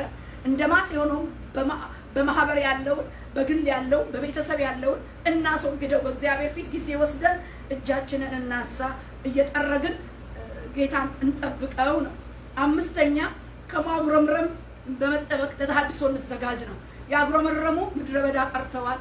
በአዲስ ኪዳንም ደግሞ ስንመለከት ያጉረመረሙ ነበሩ። ዮሐንስ 6 ላይ አጉረመረሙ፣ ጌታን የተከተሉት ነበሩ ያጉረመረሙ እና በቃ ይሄ ነገር አሉ ቃሉ ጭንቅ ነው ብለው ተመልሰው ጥለውት እንደሄዱ ይናገራል። አጉረምርመው አቅቷቸው መቀበል እና እንዲህ አይነት ማጉረምረም ጢስ ነው። ማጉረምረምም ከማጉረምረምም ልብ ልከኛ ያደርጋል ብለን አይተናል። ማጉረምረም እንደገና ደግሞ ልብን ወደ ኋላ ስለሚመልስ ክህደትን ያመጣል። ኑ እንመለስ ብለው በላያቸው ኑ ወደ ግብጽ እንመለስ ብለው አለቃን በላያችን እንሹም ነው ያሉት። ከማጉረምረም በስተጀርባ ኑ እንመለስ የሚል ጌታን የሚያስተው መሪያቸውን የሚያስተው ክህደትን አስመልክቷል። ስለዚህ ነው ዛሬ ሲባል ልባችሁን ልከኛ አታድርጉ የሚለው የዕብራውያን ጸሐፊ ወዴት ማጉረምረም እንደሚመራ ከበስተጀርባ የሚነዳ ስላለ ከዚህ እንድንጠነቀቅ ይገባል።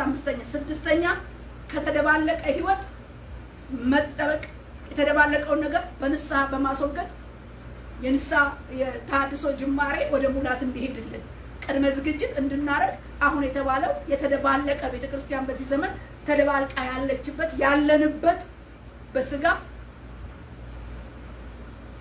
የገላትያን እኮ ስንመለከት ማን ነው በቃ አዚም ማን ነው እንደዚህ አዚም ያደረገባችሁ አለ። በቃ ክርስቶስ እንደተሳለ በአይናችሁ ላይ ተስሎ አልነበረም እንዴ ክርስቶስ? ዛሬ ማን ነው አዚም ያደረገባችሁ? በእምነት ጀምራችሁ በህግ እንደገና ትጨርሱ ትፈልጋላችሁ? ካልተገረዝን አንድንም ትላላችሁ። የደህንነትን ነገር እንደገና ወዴት ነው የምታመጡት? ወደ ህግ ትጎቱት። ያ ሐሰተኛ አስተማሪዎች ስለገቡ ነው ወገኖቼ። ብዙ የተደባለቀ ነገር ቃሉን አስመስሎ ልዩ ልዩ ነገሮችን ይዞ ዛሬ እዚህ ጋር ማንናገራቸው ጥቂት ገረፍ ነካ ያደረግናቸው ናቸው። ጌታ ኢየሱስ ጅራፉን ይዞ ገብቶ በመቅደሱ ያሉትን ቤቴ የጸሎት ቤት ነው እናንተ ግን ያው በሬዎች ዋሻ አደረጋችሁት ብሎ እንደገለበጠ ምህረቱ የስርየት ደሙ ቃሉ የመጣው የመንፈስ ሕይወት ሰጪ ቃሉ እየገለበጠ ከሕይወታችን እንዲያወጣ እጃችንን ለእግዚአብሔር ቃል በመስጠት ንስሐ በመግባት እንቀርባለን። ያለን አቅም ይሄ ነው። ስለዚህ ስድስተኛ ከተደባለቀ ሕይወት መጠበቅ ነው። ሰባተኛ ስለ ድንግልና ስብራት ስለ ቅድስና ነው። ስለ ቅድስና ስለ ቤተ ክርስቲያን ውድቀት የእግዚአብሔር ስብዕና እና የእግዚአብሔር ክብር ስለተነካበት ጉዳይ ንስሐ መግባት የክርስቶስ የቤተ ክርስቲያን ድንግልና ቅድስና ክብርትነት ከክርስቶስ የተነሳ ነው። ክብርት ድንቅ ቅድስት የተባል ነው። ታዲያ ያንን የተቀደስንበትን ወይኔ በጣም እኮ ከባድ ነው። የኪዳኑን ደም የኪዳን ዕብራውያን ጸሐፊ የሚናገረው እኮ በጣም እኮ ወደ ክህደት እኮ ነው የሚያመራው። ደሙን መርገጥ እኮ ነው። የጸጋው መንፈስ ማፋፋት እኮ ነው። እንደዚህ አይነት ሁኔታዎች በዘመናዊ ቤተ ክርስቲያን ላይ ለምን መሰላችሁ? አንድ ሰው ብቻ ሳይሆን የአንድ ሰው ችግር በውስጥ ታዋቂ ብዙዎችን በመበከል በሽታና መርዝ ሆኖ በስውር እየሰራ እንዳይበክል ስሩን እግዚአብሔር ምንጩን እንዲያደርቀው ነው። ስለዚህ ነው የእግዚአብሔርን ልጅ የረገጠ ያንንም የተቀደሰበት የኪዳኑን ደም እንደ ርኩስ ነገር የቆጠረ የጸጋውን መንፈስ ያፋፋ እንዴት ልቅ የሚብስ ቅጣት ይገባው ይመስላችኋል? በቀሌ ነው ብድራትን መልሳለሁ እያለ ይናገራል። እንደዚህ አይነት ድፍረትና ክደት የሚመስል የእግዚአብሔር ቃል ላይ ቀጥታ በእግዚአብሔር ቃል ላይ ቀጥታ የሚጥስ እምነትን የሚያበላሽ የሚሰረስር የሚያረክስ የሚበርዝ የሚከልስ የሚያደባልቅ ኮንፊውዝድ የሚያደርግ እምነት በጣም የሚገርም ነው። ልጆች አንዳንድ ጊዜ የሚጠይቁት ጥያቄ እና ከውጪ የሚበርዝ ደህንነትንና የዳንበትን የደህንነት ወንጌል የሚያስጥል ክፉ ጥያቄዎች የእግዚአብሔር ቃል እንዲና እንዲህ ነው እያሉ መርዝ መርፌ ይወጋሉ። እንደዚህ አይነት የደህንነትን መንገድና የደህንነትን ቃል የሚበርዝ የሚከልስ የሚጠርስ ፍርድ ይገባዋል ይላል። ከፍርድ ደግሞ ክርስቶስ ተፈርዶበት አድኖናልና እየተጣመምን የራሳችን አክሶ ሌሎችን እያጣመምን በእግዚአብሔር ቤት ቁጭ ብለን እየደነዘዝን ሌሎችን እያፈዘዝን ወደ ሞት እየሳብን ጥላቻንና ቂምን እየዘራን በወንድማማች መካከል እርስ በርስ መለያየትን እያደረግን አንዱን ካንዱ እያጋጨን እያባላን እያማታን ወንድምን እነሆ እህትን እነሆ እያስወጋን እያስገደልን እያስመታን ይሄ 6 ነገሮችን እግዚአብሔር እጣላለሁ ሰባተኛውን ግን አጥምቃ ነፍሴ ትጸየፈዋለች ይላል። እሱ በወንድማማች መካከል መለያየትን የሚዘራ ነው ይላል። መለያየትን እያወቅን በሁለት ወንድማማች ፍቅር መካከል የመለያየት ዘር የምንዘራ የወሬ ዘር የምንዘራ የሐሰት ዘር የምንዘራ የሰይጣን አገልጋዮች ሆነን የተገለጠን የሰይጣን ጥሩምባ ሆነን የሰይጣን ዕቃ ጦር መሳሪያ ሆነን በውስጥ ዘር እየዘራን መለያየትን የምንፈጥር ከእግዚአብሔር ቃል ሰዎችን የምናወጣ ከወንድምና ከእህት ጋር ጀርባና ሆድ የምናደርግ እንደነዚህ አይነት ስራዎች ሁሉ በእግዚአብሔር ቤት ውስጥ የበቀሉ እንግዳ ነገሮች መታረም ይገባቸዋል። እግዚአብሔር በምህረቱ ዛሬ ደጁ አልተዘጋም ለእስራኤል አለ ወይ ያ ሰው እንዴት የተባረከ ነው። እዝራ ልክ ነህ አለ። ልክ ነህ እዝራ ዘኬያ ልክ ነህ አለ። በድለናል፣ እንግዶችን አግብተናል። ነገር ግን ለእስራኤል ገና ተስፋ አለ።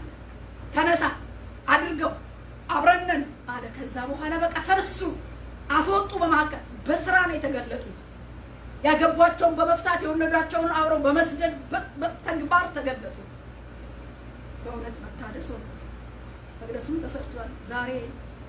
ዛሬ ቤተ ክርስቲያን የጎበጠችበት፣ አንገቷን የደፋችበት፣ መከራ የበላችበት በደልና መርገም የምናቀው የማናቀው እግዚአብሔር የሚያቀውን ሁሉ በእግዚአብሔር ፊት እንቀብራለን። ተሐድሶ በዘመናችን በእኛ ዘመን የእግዚአብሔርን ክብር እንድናይ ሳናይ እንዳንሞት መርገምና መቅሰፍት ደግሞ እንዲከለከሉ እንጸልያለን ማለት ነው። ስለዚህ ሰባተኛው ይሄ ነው። ሶስት ነገሮች ተሐድሶ ለቤተ ክርስቲያንና ለኛ ምን ይሰጠናል የሚለው ሶስት ነገር ልናገር። አንደኛ መቃብርን ይከፍታል፣ ከተቀበርንበት ጉድጓድ ያወጣል፣ ህይወትን ይሰጣል። ሕዝቅኤል 37 ላይ ሕዝቤ ሆይ መቃብርን እከፍታለሁ ነው ያለው። የተሐድሶ እንደ መቃብር እንደ አስከሬን መቃብር ውስጥ እንደተቀበረ ያለውን ህዝብ ነው ተሐድሶ ያነሳው። ስለዚህ እንደው ጥቂት ልናገር ብዬ ነው። ሶስት ነገር ተሐድሶ ምን ይሰጠናል? ምን ያደርግልናል? ከተቀበርንበት ጉድጓድ ምን ያደርገናል? ያወጣናል። ልፍተን ተሐድሶ መንፈሳዊ አንድነትን ያመጣል። አካሉን በፍቅርና በፍቅር ጅማት እያስተሳሰረ ወደ ክርስቶስ ፍጹም ሙላት እድገት ያድሳል። አካሉን የሚያስተሳስር አጥንትና አጥንት የሚያስተሳስር ጅማት ይሰጣል። ማለት እውነተኛ የመንፈሳዊ አንድነት ፍቅር ይሰጥና አካሉ እርስ በርስ በእውነተኛ ፍቅር እየታነጸ ራስ ወደ ሆነ ወደ ክርስቶስ ፍጹም ሙላት ያድጋል ይላል። ኤፌሶን 4 ይነግረናል። ሕዝቅኤል 37 የሞቱት ከመቃብር እንዴት እንደሚወጡ ያም ደግሞ እስራኤል ተስፋ ቆርጠናል የሚለው ተስፋ ከቆረጥንበት የሚያወጣ ነው። ተሐድሶ እውነተኛ ፍቅርን ያፈሳል። የመንግስቱን ወንጌል በአንድነት መንፈስ ውስጥ እንዲሰፋ ያደርጋል። እውነተኛ ዛሬ ፍቅራችን ቢለካ በቤተ ክርስቲያን እንካ በንካ የቋንቋ ፍቅር ወይም ደግሞ የባች አንድ ላይ የተመረቀ እንደዚህ ወይም በዘር ወይም በጓደኝነት ወይም ባለሽ ወይም በሰጠሁ በንካ የተለያየ ጎራ የፈጠረ ፍቅር እንጂ ከእውነት ከመለኮት በመንፈስ ቅዱስ ሁሉን ያያያዘ ጅማት ሆኖ መላውን አካል ያያያዘ እውነተኛው ፍቅር ገና በመንፈስ ቅዱስ ሙላት የመንፈስ ፍሬ ይፍሰስልን። ዛሬ የምናየው ፍቅር አንዱን ያቀፈ አንዱን ያገለለ፣ እዚህ ጋር ያላቸው እዚህ ጋር የሌላቸው፣ እዚህ ጋር የተማሩ እዚህ ጋር ያልተማሩ እየተከፋፈለ አይነት ነው የምናየው። ግን ተሐድሶ ግን የተሐድሶ የእግዚአብሔር የመገኘቱ ሙላት ግን ሁሉን አንድ አድርጎ በአንድ ጅማት ውስጥ አስተሳስሮ አካሉን በፍቅር እያነጸ ወደ ሙላቱ የሚያመጣ ነው ተሐድሶ። ይሄን ፍቅር ይሄ እውነተኛው ከሰማይ የፈሰሰ ፍቅር የሚፈሰው በመንፈስ ቅዱስ በሙላቱ ውስጥ ቤተክርስቲያን ሳናቀው የመንፈስ ቅዱስ የፍቅር እሳት ይነዳል። ሐዋርያዊ ፍቅር ይገለጣል። በሐዋርያት ፍቅር አንድነት ውስጥ ነው መንፈስ ቅዱስ የወረደው። በአንድነት በህብረት እንጀራ እየቆረሱ በአንድነት አንድ ልብ ሆነው እየጸለዩ ነው መንፈስ ቅዱስን የተቀበሉት። የአንድነትን ልብ የአንድነትን መንፈስ የመታደስ ፍሬ ነው። እግዚአብሔር ይሄንን ለቤተ ክርስቲያን እንደገና ያመጣዋል። እንደገና ሐዋርያዊ እድሳት ይሰጣል። እንደገና አንድ ልብ ሆነን የምንጸልይበትን አንድ ልብ ሆነን አንድ ገበታ የምንበላበትን እና በአንድነት ደግሞ በአንድ ልብ ደግሞ የእግዚአብሔርን መንፈስ በማስተናገድ መንፈስ ቅዱስ መንግስቱን ያሰፋል። በእኛ መከራና ስደትም የተቻለው በአንድነት ነው። መንፈስ ቅዱስንም የተቀበሉት በአንድነት ነው። ይሄን ነገር ከመንፈስ ቅዱስ ከሪቫይቫሉ እንቀበላለን። የፍቅር እሳት ይወርዳል። የመንፈስ አንድነት ይሰጣል። ይሄንን አምናለሁ። ሶስተኛ ተሐድሶ ተስፋ ቃልን ይፈጽማል። እርጅናን ያድሳል። የተስፋ ቃል ላይ ለብዙ ዓመት የተቀመጠና እኛ ሞቷል አርጅቷል ብለን የተውነውን ፊት ያዞርንበትን የተስፋ ቃል በመምጣቱ በተሐድሶ ፍጻሜን ያገኛል፣ መከናወንን ያገኛል። ይሄ ተሐድሶ ሲመጣ ተስፋውን ይሞላዋል፣ ተስፋውን ይፈጽመዋል። እነኛ አጥንቶች አጥንት ከአጥንት ጋር ተቀራረቡ። ያኮ ወደ ታላቅ ሕያው ጉባኤ ወደ መሆን ወደ ተገባላቸው አስቀድሞ ሲማረኩ ነው ከ70 ዓመት በኋላ ምን ትባላላችሁ ትጎበኛላችሁ ተብሎ የተነገረ። ያ ጉብኝቱ ቃል ሲመጣ መገጣጠምና ጅማትና ስጋ መልበስ ቁርበት መልበስ ከዛ ደግሞ እፍ መባት ህይወት ማግኘትና ከዛ ደግሞ ህዝቤ በቃ ሰበስበሃለሁ እኔ እግዚአብሔር እንደሆነ ታውቃለህ እወስድሃለሁ ቦታው መልስሃለሁ ብሎ ሲናገር እንመለከታለን። ተሐድሶ ምን ያደርጋል? እግዚአብሔር ይመስገን ያለመልማል ስንል ሽምግልናህን በዘይት ያለመልማል ያን ጊዜ በለመለመ ሽምግልና ያፈራል ይላል መዝሙር 92 ቁጥር 10 ላይ። የእግዚአብሔር ተሐድሶ አይደለም መንፈሳዊ ዘይት ልምላሜ ሰጥቶ መንፈሳዊ ህይወት መስጠት ብቻ ሳይሆን በስጋ ያለውን እርጅናህን እንኳን ያድሰዋል። ለስጋችን እንኳን ህይወት ይሰጠዋል። በቃ ሰማያት በመንፈሱ ውበትን አገኙ መታደስን አገኙ። ይልቁንም እኛ ደግሞ በእግዚአብሔር መንፈስ ውበትን መታደስን በስጋችን በመንፈሳችንም ደግሞ እርጅና ያረጀንበትን ነገር ያለመልመዋል። ዘይቱ የመንፈስ ቅዱስ የቃሉ ዘይት የተሐድሶ ሙላት እርጅናን ያድሳል፣ እርጅናን ያለመልማል። ወገኖቼ ሁለቱም በትር አንድ ያደርጋል። እዛው ሕዝቅኤል 37 ስታዩት ከ15 ቁጥር ጀምሮ ከ14 ሁለቱም በትር አምጣልኝ ይለዋል።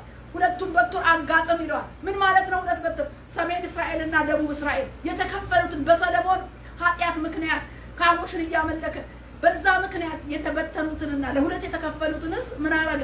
ሁለት በትር አምጣልኝ። ሁለቱን ሕዝቅኤል አጋጥማቸው ምን ማለት ነው?